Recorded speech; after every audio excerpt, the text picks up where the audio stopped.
Presiden Direktur Freeport McMoran, Richard Edgerson, memberikan waktu 120 hari berunding dengan pemerintah terkait perubahan status kontrak karya ke izin usaha pertambangan khusus. Apabila terjadi ketidaksepakatan, Freeport mengancam akan membawa kasusnya ke jalur arbitrase internasional.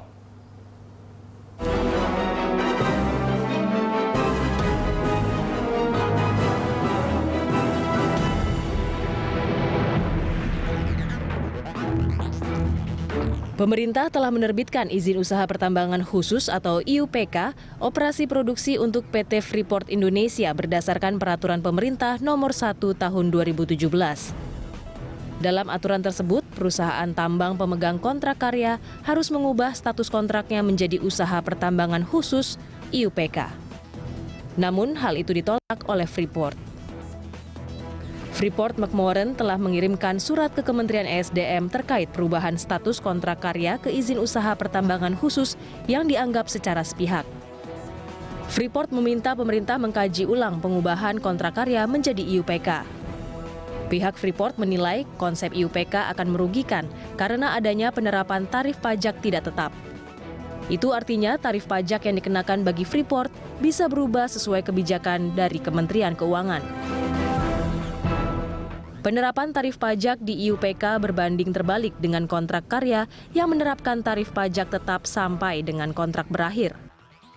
Pihak Freeport berdalih selama ini telah memberikan kontribusi cukup besar bagi pemerintah dengan menerima 60% manfaat finansial dari pajak royalti dan dividen dengan total mencapai 16,5 miliar dolar Amerika Serikat. Under the contract, the government has received 60% of the direct financial benefits of our operations. Taxes, royalties, and dividends paid to the government since 1991 have exceeded $16.5 billion US dollars, while Freeport McMoran has received $10.8 billion in dividends. Future taxes, royalties, and dividends to be paid the government through 2041 are expected to exceed $40 billion. Pihak Freeport lalu memberikan waktu 120 hari untuk berunding dengan pemerintah terkait pengubahan status tersebut. Apabila terjadi ketidaksepakatan, maka Freeport akan menempuh jalur arbitrase internasional. Freeport Indonesia juga berdalih sudah tak bisa melakukan pengolahan dan pemurnian sebab PT Smelling Gersik berhenti beroperasi.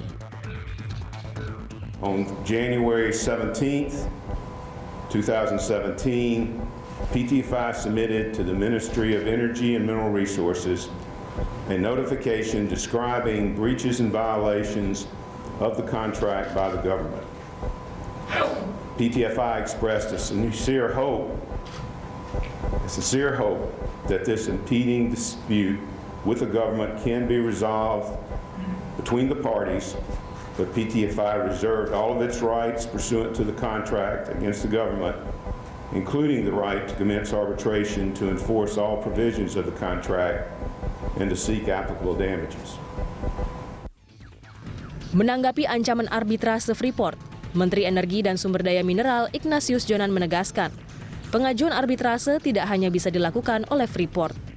Pihak pemerintah juga bisa mengajukan kasus ini ke penyelesaian sengketa di luar peradilan umum.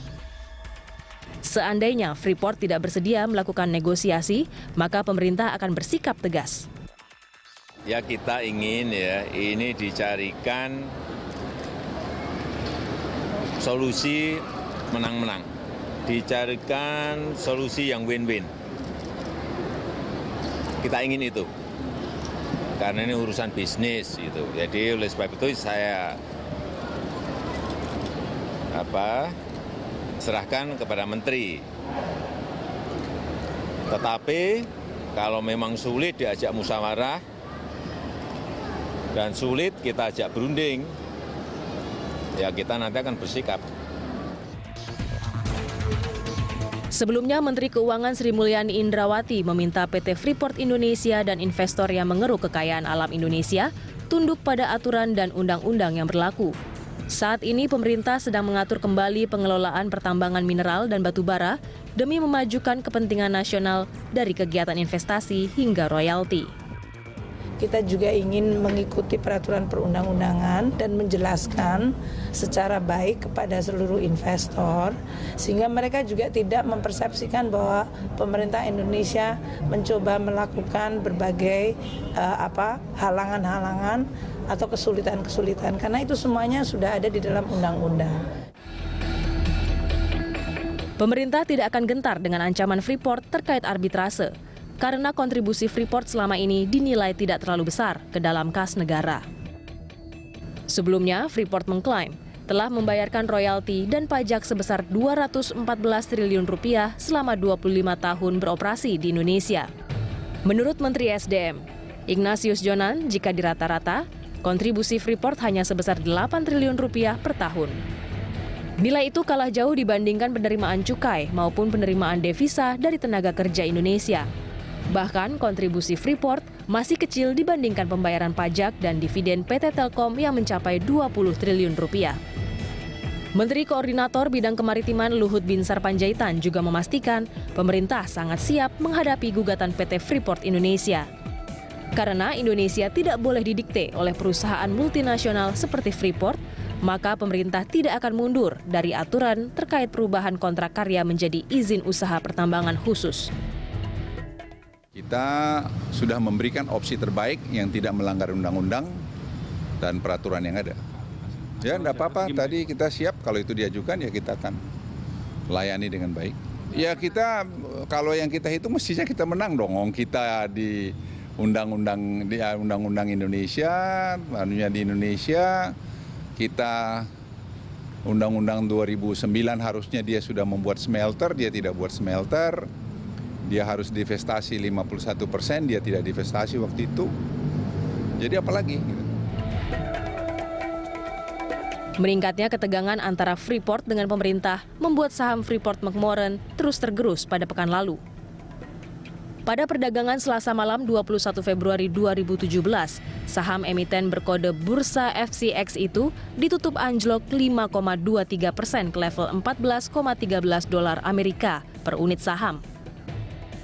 Berdasarkan data Bloomberg, saham Freeport terus terkoreksi dari posisi $14,91 Amerika per unit saham menjadi $14,13 Amerika per unit saham.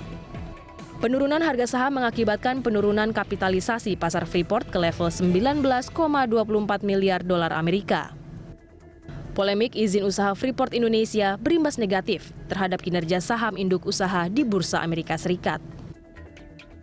Sejumlah kalangan mendukung sikap pemerintah dalam menghadapi ancaman PT Freeport Indonesia.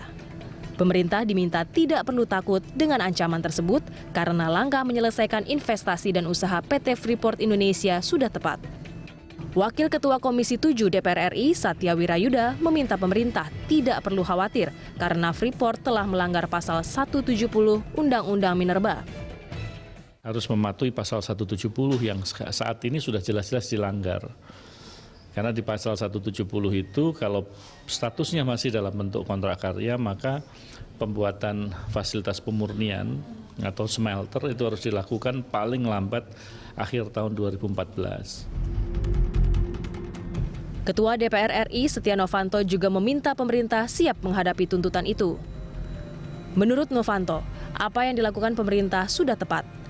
Namun ia menyarankan harus ada komunikasi yang aktif agar keinginan pemerintah diikuti. Senada dengan Novanto, Ketua Umum Himpunan Pengusaha Muda Indonesia Bahlil Lahadalia menyebut langkah pemerintah tidak salah.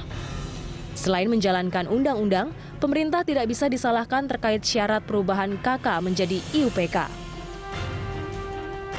Kemudian terkait ancaman pemutusan hubungan kerja tidak ada yang luar biasa dari hal itu. Sebab dulu ketika larangan ekspor mineral mentah diterbitkan, banyak pengusaha tambang hampir kolaps.